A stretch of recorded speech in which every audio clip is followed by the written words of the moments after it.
అందరికీ నమస్కారం. ముందుగా ఈ వీడియోకి ఒక లైక్ కొట్టి మన ఛానల్ని సబ్స్క్రైబ్ చేసుకోండి. ఈ 2026లో ఆగస్టు నెలలో ఎన్నో పండుగలు ఏర్పడ్డాయి. ఈ ఆగస్టు నెలలోనే శ్రావణ మాసం ప్రారంభమవుతుంది. వరలక్ష్మి వ్రతం, మంగళ గౌరీ వ్రతం, నాగపంచమి, పుత్రద ఏకాదశి, రాఖీ పండుగ, కృష్ణాష్టమి, సంకటహర చతుర్థి ఇలా ఎన్నో పండుగలు ఏర్పడుతున్నాయి. కాబట్టి ఈ ఆగస్టు నెలలో ఏర్పడే ముఖ్యమైన పండుగలు, వాటి విశిష్టత, శుభ ముహూర్తాలకు తేదీలు, అలాగే శ్రావణ మాసం ఎప్పటి నుండి ప్రారంభమవుతుంది, శ్రావణ మాసం నియమాలు, శ్రావణ శుక్రవారం, అలాగే వరలక్ష్మి వ్రత విధానం గురించి ఈ వీడియోలో తెలుసుకుందాం. ముందుగా ఈ వీడియోకి ఒక లైక్ కొట్టి జై శ్రీరామ్ అని కామెంట్ చేయండి. ప్రస్తుతం ఆషాఢ మాసం నడుస్తుంది. ఆగస్టు 12వ తేదీ వరకు ఆషాఢ మాసం ఉంటుంది. కాబట్టి ఆగస్టు 12 వరకు శుభకార్యాలు చేసుకోవడానికి ఎలాంటి ముహూర్తాలు ఉండవు.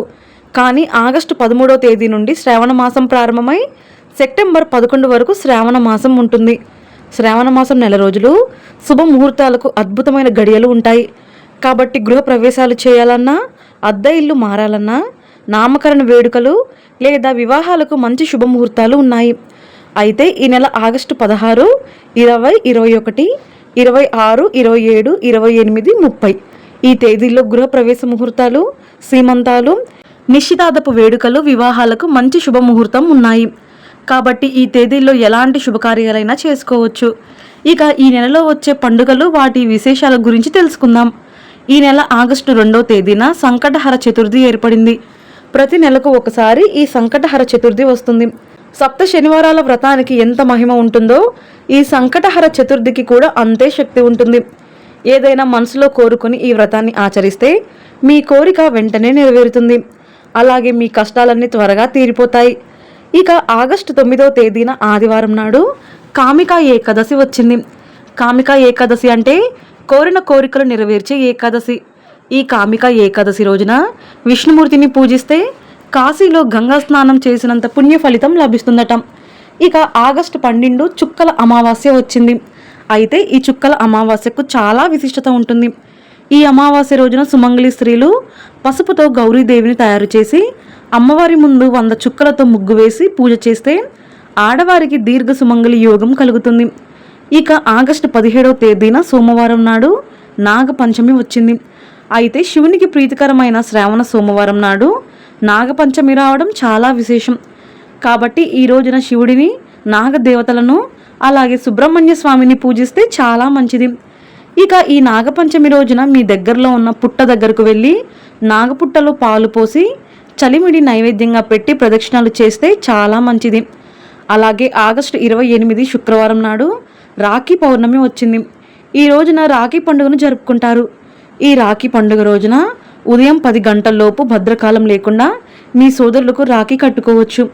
అలాగే సెప్టెంబర్ 4వ తేదీన కృష్ణాష్టమి వచ్చింది. ఈ రోజున శ్రీకృష్ణుడిని పూజిస్తే చాలా మంచిది.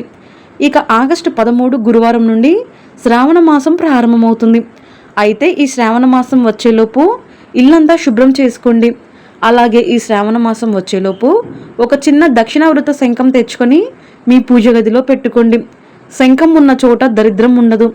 విశేషంగా శ్రావణ మాసంలో శంఖం తెచ్చుకుంటే ఇక మీ ఇంట్లో లక్ష్మీదేవి తాండవిస్తుంది. అలాగే లక్ష్మీదేవికి అత్యంత ప్రీతికరమైన వాటిలో తామర పూసల మాల ఒకటి. కాబట్టి ఈ శ్రావణ మాసం నెల రోజులు మీ పూజ గదిలో ఉన్న లక్ష్మీదేవి పటానికి తామర పూసల మాల వేసి అమ్మవారిని పూజిస్తే లక్ష్మీ అనుగ్రహంతో భోగ భాగ్యాలు, అష్టైశ్వర్యాలు కలిసి వస్తాయి. ఇక ఈ శ్రావణ మాసంలో మొత్తం 4 శ్రావణ శుక్రవారాలు వచ్చాయి.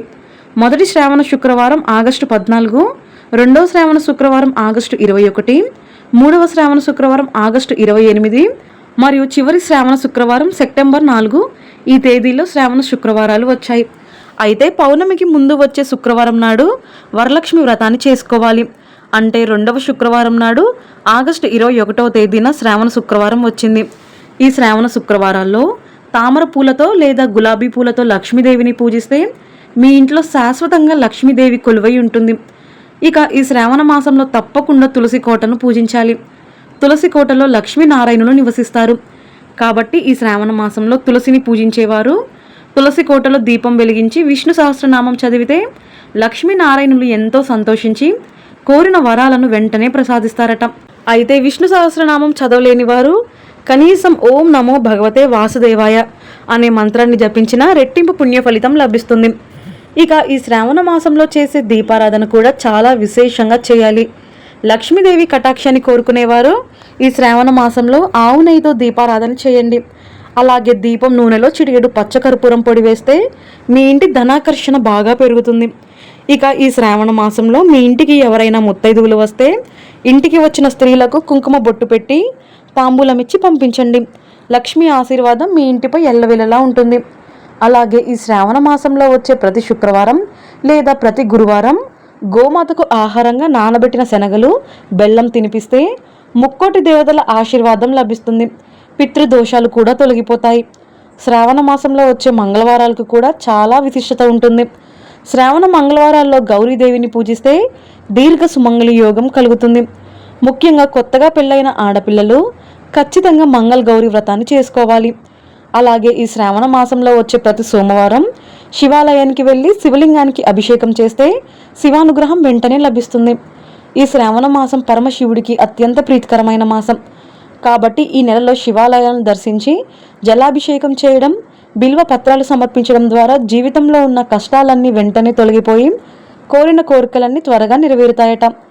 ఈ శ్రావణ మాసంలో అష్టలక్ష్ములు భూమిపై సంచరిస్తూ ఉంటారు కాబట్టి మీ దగ్గరలో ఉన్న అమ్మవారి దేవాలయానికి వెళ్ళి అమ్మవారికి పట్టు వస్త్రాలు సమర్పించి నమస్కారం చేసుకుంటే మీ కుటుంబాన్ని ఎల్లవేళ దేవతలు రక్షిస్తూ మీ ఇంటిపై సిరి సంపదలను కురిపిస్తారు. అలాగే ఈ శ్రావణ మాసం నెల రోజులు మాంసాహారం తినకూడదు. అమ్మవారు సంచరించే శ్రావణ మాసంలో మాంసాహారం తింటే మీ ఇంటి సంపద నశిస్తుంది. అలాగే ఇంటికి దరిద్రం చుట్టుముడుతుందని నమ్మకం. అలాగే శ్రావణ శుక్రవారాల్లో ఉల్లిపాయ మరియు వెల్లుల్లిని అస్సలు తినకూడదు. ఈ శ్రావణ మాసంలో వెండి వస్తువులు కొనుగోలు చేస్తే చాలా మంచిది. కనీసం ఒక వెండి ప్రమిద, వెండి నాణెం లేదా వెండి పట్టీలు కొన్నా సరే జాతకంలో శుక్రుని బలం పెరిగి సౌభాగ్యం, విలాసవంతమైన జీవితం లభిస్తాయి. అలాగే ఈ శ్రావణ మాసంలో తామరనార ఒత్తులతో దీపారాధన చేస్తే మీ పూజలకు రెట్టింపు పుణ్య ఫలితం లభిస్తుంది. అలాగే శ్రావణ మాసంలో వచ్చే ప్రతి శనివారం వెంకటేశ్వర స్వామిని పూజిస్తే చాలా మంచిది. అలాగే ప్రతి శనివారం రావి చెట్టు కింద దీపం వెలిగించి ప్రదక్షిణాలు చేస్తే జాతకంలో ఉన్న శని దోషాలు తొలగిపోతాయి. ఇక అనారోగ్య సమస్యలతో బాధపడేవారు ఈ శ్రావణ మాసంలో వచ్చే ప్రతి ఆదివారం సూర్య భగవానుడికి అర్ఘ్యం సమర్పించండి. ఒక రాగి చెంబులో నిండుగా నీళ్లు పోసి అందులో ఎర్రటి పుష్పాలు, కొన్ని అక్షింతలు వేసి సూర్యుడికి సమర్పిస్తే అనారోగ్య సమస్యలు తొలగిపోయి మంచి ఆరోగ్యంతో పాటు మీ ఆయుష్ పెరుగుతుంది. ఇక ఎవరైతే విపరీతమైన అప్పుల బాధలతో ఇబ్బంది పడుతున్నారో అలాంటి వారు ఈ శ్రావణ మాసం నెల రోజులు కనకదార స్తోత్రాన్ని ఎక్కువగా జపించండి. మీ అప్పుల బాధలన్నీ వెంటనే తీరిపోతాయి. అలాగే ఈ శ్రావణ మాసంలో ఒక్కసారైనా సరే శివుడికి పంచామృతాలతో అభిషేకం చేస్తే ఆయుర ఆరోగ్యాలు కలుగుతాయి. అలాగే ఈ శ్రావణ మాసంలో తప్పనిసరిగా మీ ఇంటి గుమ్మం బయట స్వస్తిక్ గుర్తు వేసుకోండి. మీ ఇంట్లోకి దుష్టశక్తులు రాకుండా స్వస్తిక్ గుర్తు మీ ఇంటిని రక్షిస్తుంది. ఈ శ్రావణ మాసంలో ఇలాంటి నియమాలు పాటించి లక్ష్మీ కటాక్షాన్ని పొందండి. ఈ వీడియో మీకు నచ్చితే లైక్ చేసి సబ్స్క్రైబ్ చేసుకోండి. జై శ్రీరామ్.